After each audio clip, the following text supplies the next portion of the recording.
है अज़ा, आज भी शब्बीर के दम से इस्लाम जिंदा होता है शहीदों के करम से। इस्लाम जिंदा होता है। এই যে কালো পোশাক পরে আছেন না ভাই, এই কালো পোশাক পরলে বিদআতের ফতোয়া লাগায়, এই কালো পোশাক পরলে বিদআতের ফতোয়া লাগায়। খোদার কসম কালো পোশাক পরবেন আর নিজেকে ফখর করবেন কেন যে আমরা তো 2 মাস 8 দিন কালো লেবাস হোসাইনের গামে পরি, হোসাইনের দুঃখে পরি। হায় রে খোদার কি ইশারা কে খোদার ঘর 365 দিন কালো পোশাক পরে হোসাইনের দুঃখ মানাচ্ছেন। ये हमारे फाकर আছে। बाकी है अज़ा आज भी शब्बीर के दम से इस्लाम जिंदा होता है शहीदों के करम से।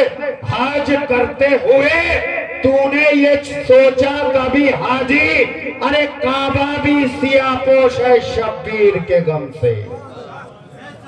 বুঝতে পেরেছেন? তাহলে এখনো খামোশ বসে আছেন কেন? আলতামাস হোসেন আপনাদের জানাশুনো शायर मनकबत पढ़ार জন্য আসবেন, ইস্তেকবালের জন্য दोनों हाथों को बुलंद करके। আর যদি নবী পাকের কলিজা ঠান্ডা করতে চান বারবার মাইক থেকে এলান করছি তে হোসেন হোসেন করবেন, নবী পাকের কলিজা ঠান্ডা হবে যতক্ষণ পর্যন্ত হোসেনের ভালোবাসা ও আল্লাহর ভয় এই অন্তরকরণে জায়গা না দিতে পারবে ততক্ষণ পর্যন্ত মুসলমানদের মুক্তি নাই। মার খেতে খেতে অধঃপতনের অত তলদেশে সমুদ্রের অতল গহীনে মুসলমানেরা নিবজ্জিত হয়ে যাবে। আর জায়গায় জায়গায় মুসলমানরা মার খাচ্ছে কেন? এ হোসাইনের দিলে মহব্বত আনলে কেউ আর মার খাবে না, সবাইকে উচ্চ চোখে দেখবে, মর্যাদার চোখে দেখবে। একবার তোর হাতকে বুলন্দ করকে পুরি তাকাত সে আমার দয়ার নবীর কলিজা ঠান্ডা করার জন্য লব্বাইক ইয়া হোসেন।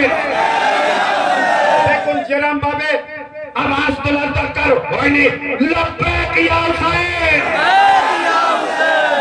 মাইকের সম্মুখে মানকাবাত পড়ার জন্য আলতামাস